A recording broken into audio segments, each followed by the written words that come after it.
Magandang araw mga idol. Mag-retouch tayo ng Ford Everest. Kaya may nasilaan na natin. Yan ang natin tapos na pinukpok, kinalayan ng latiro. Kaya tayo naman kasunod. Yan, masilaan na natin. Yan.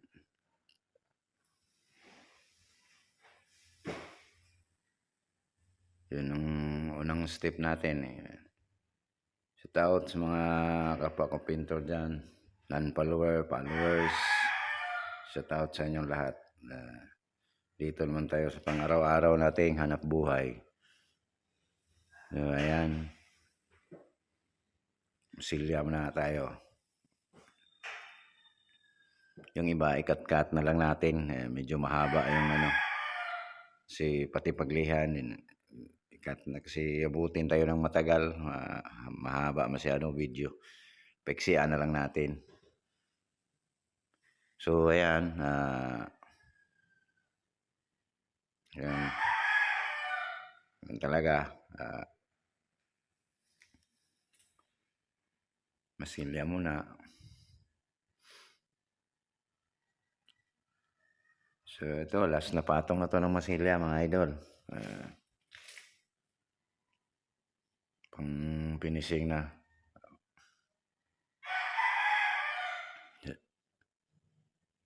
Yun, no.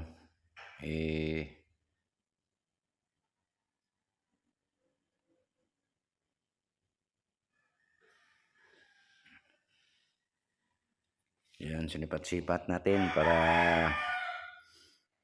magandang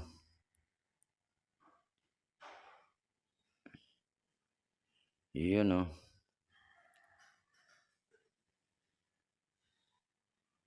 Tapos sabay lagari na lang yung kanto para parehas yung clearance. Lagyan ng tape by lagari yung pagitan ng fender at saka bumper. So yan, ayan, kaya minasilaan natin yung binuon na natin, sabay lagari na yan, lagyan na ng tape para maganda ang clearance. Kasi Diyan ang tama ng sagi. Disform, pinukpok, hindi na magandang. Kaya, ayan. Ganun talaga ang trabaho natin.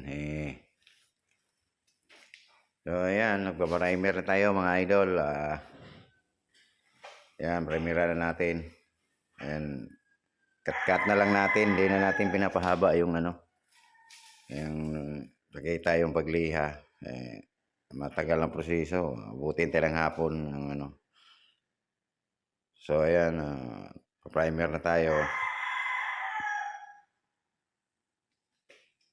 Ayan. Hanggang matakpan lang yung primer.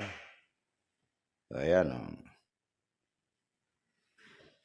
Hindi lang kailangan biglain. Pitik-pitik lang, mga loads.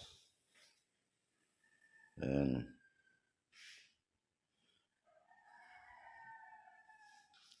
So, ayan.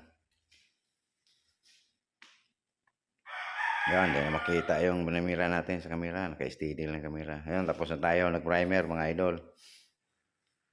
So, dito na yung natin. Magkukulay na tayo, mga loads. Ayan.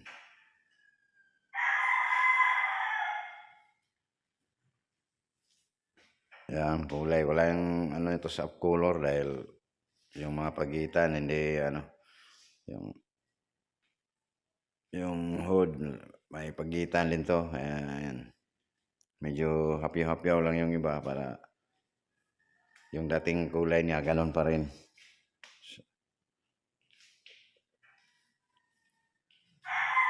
So, ayan.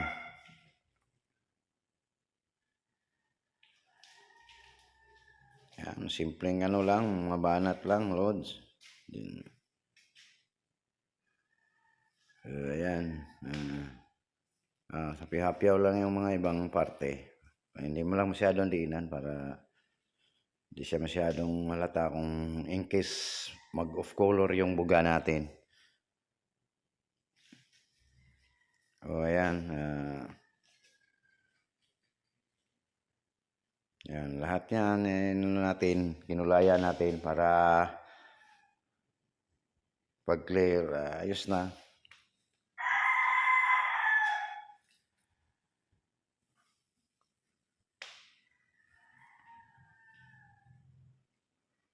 So, yan, malapit na tayo matapos magkulay. Yan, yan, nag-clear na tayo mga idol. Yan. Yan, gano'n lang mag-clear. Simple lang. Yan. Yan, clear na yan mga idol. Yan, malapit na tayo matapos. Yan. Yan, clear na. Yan. Patapos na tayo mga lods. Yan, gano'n lang kasimple. So, thank you sa inyo mga panonood. Sa ulitin next video. Thank you.